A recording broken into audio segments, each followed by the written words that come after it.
নমস্কার। জয় মা তারা, জয় গুরু বামদেব। আমি জ্যোতিষগুরু দ্রোণাচার্য। আজকের অনুষ্ঠানে সবাইকে জানাই অনেক অনেক স্বাগত।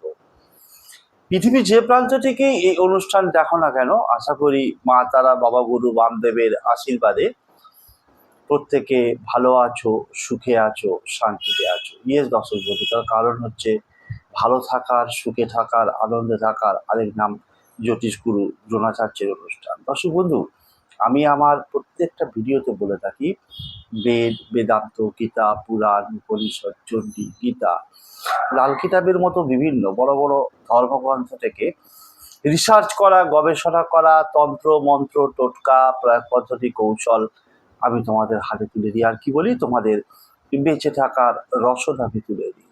দর্শক বন্ধু, আজকের বিষয় হচ্ছে আগামী 29শে জুলাই 2026 বুধবার, গুরু পূর্ণিমা।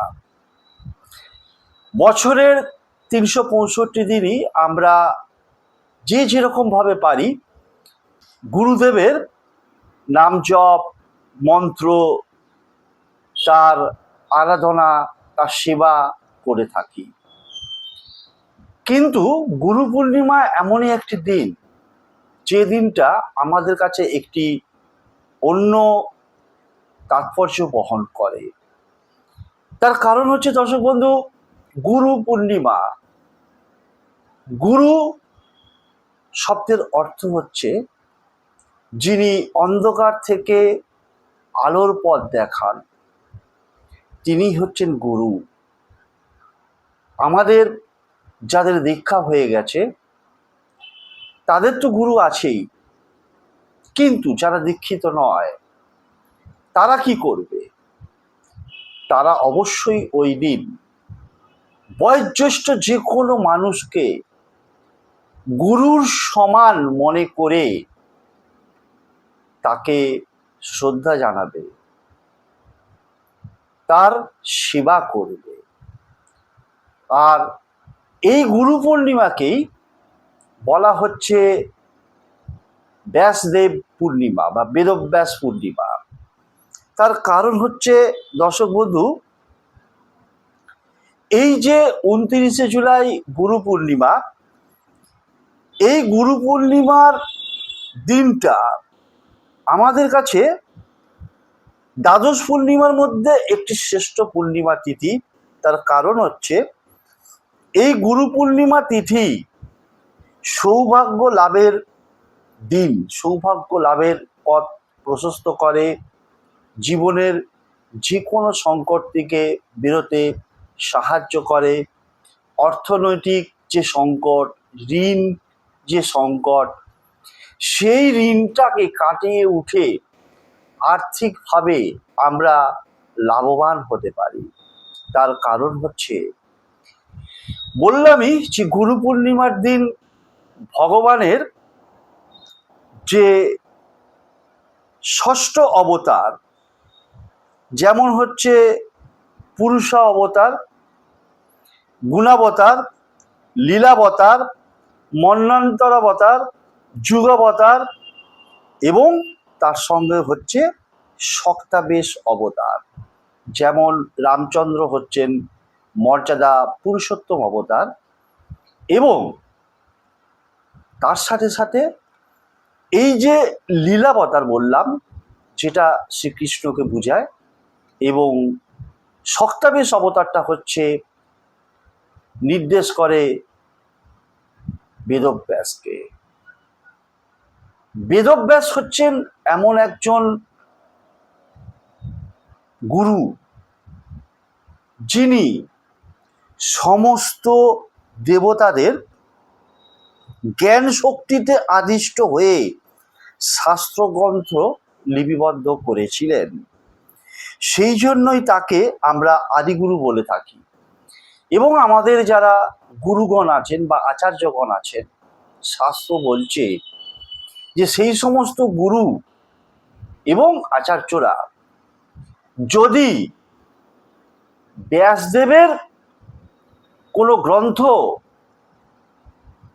পাঠ না করে, তাহলে তার মধ্যে অজ্ঞানতা রয়ে যায়। গুরুর যে শক্তি, সেই শক্তি তার মধ্যে সঞ্চারিত হয় না।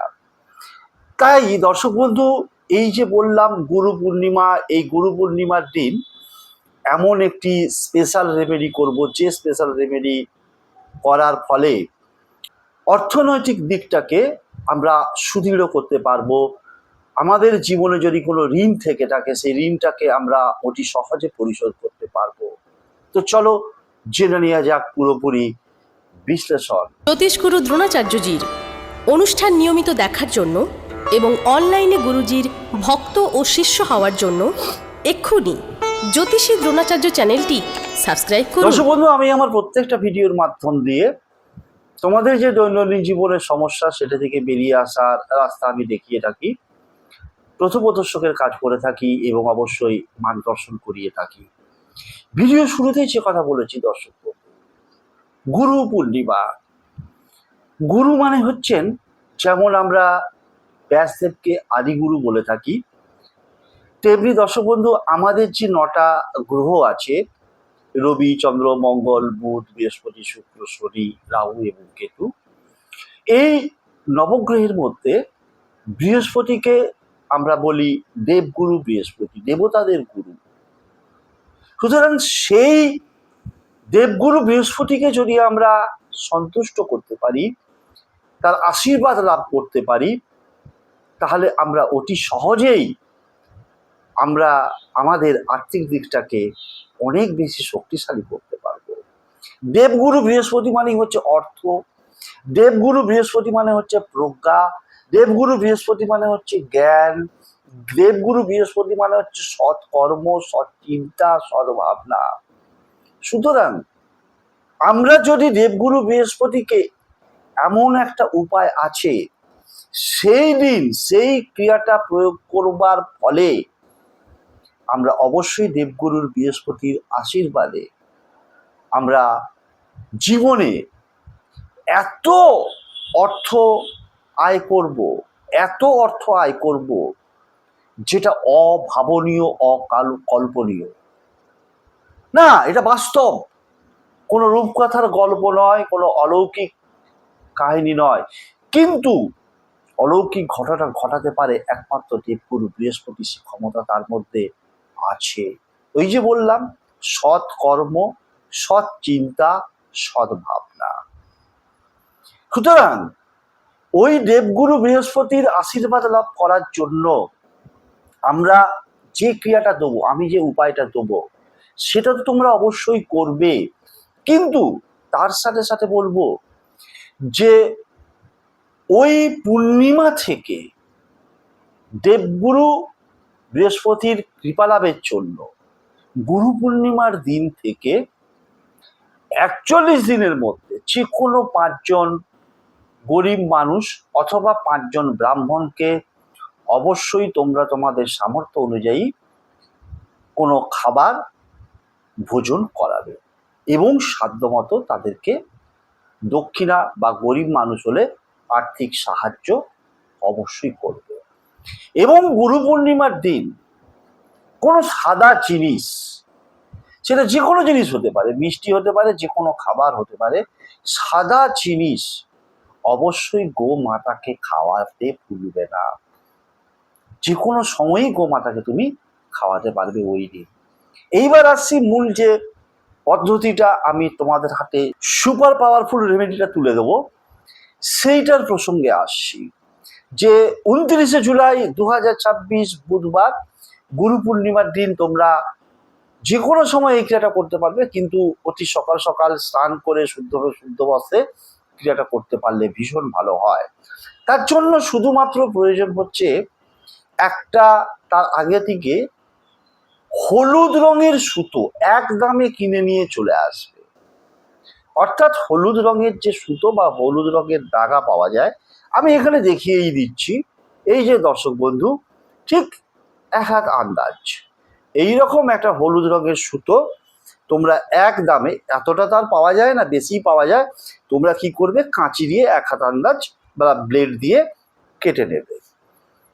ব্লেড দিয়ে কেটে নিয়ে কি করবে, যে কোনো একটা পাত্রের মধ্যে এটা যখন ক্রিয়াটা করবে মিনিমাম আধ ঘন্টা আগে একটা পাত্রের মধ্যে অল্প পরিমাণে গঙ্গা জল বা শুদ্ধ জল নিলে পাত্রের মধ্যে একটু পরিমাণে কাঁচা দুধ দেবে, একটু হলুদ গুঁড়ো দিয়ে ওটাকে গুলে নেবে।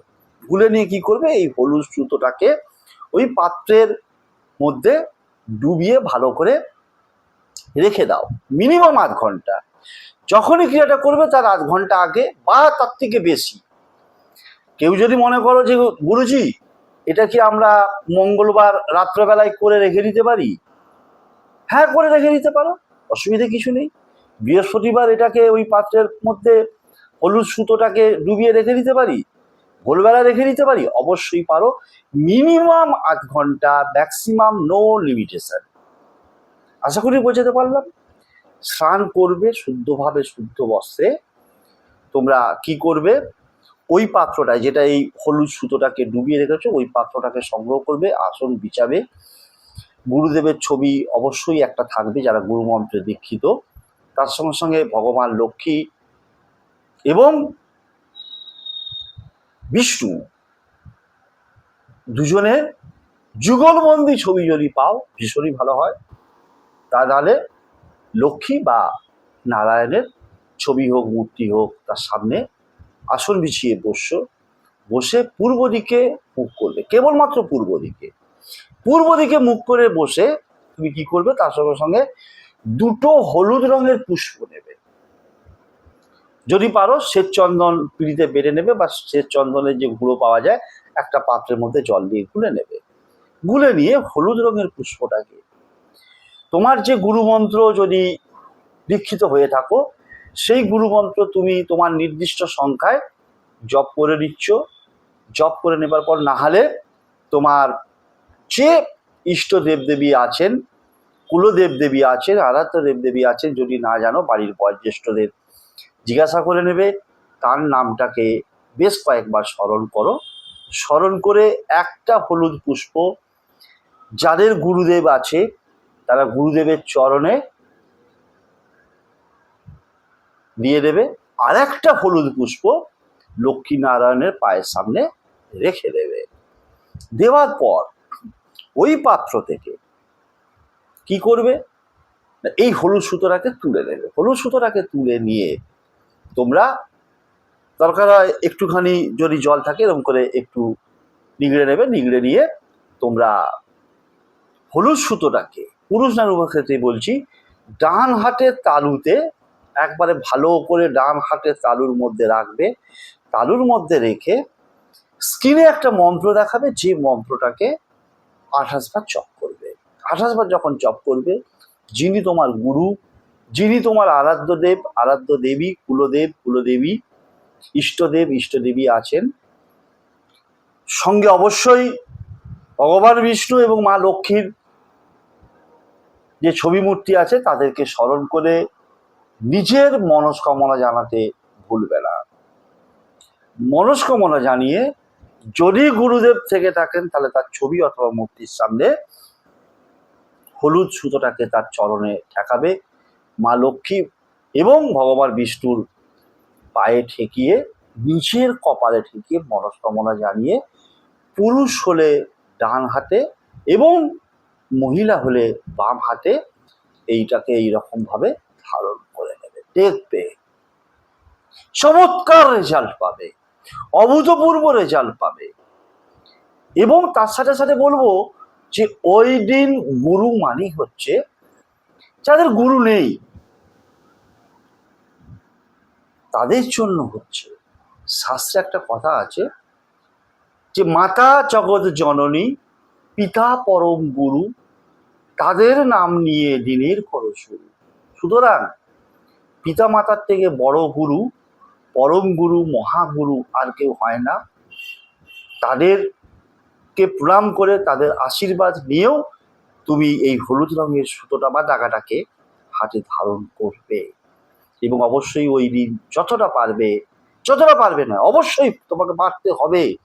সুফল পেতে গেলে গুরুজন বয়োজ্যেষ্ঠদের ওই দিন সম্মান করতে হবে, যতটা পারবে তাদের সেবা করবে, তাদের ভক্তি করবে, কোনো কটু কথা বলবে না, কারোর সাথে ঝগড়াঝাঁটি কিচ্ছু করবে না। ট্রিমেন্ডাস রেজাল্ট পাবে, তাতে দেবগুরুর আশীর্বাদ তুমি পাবে।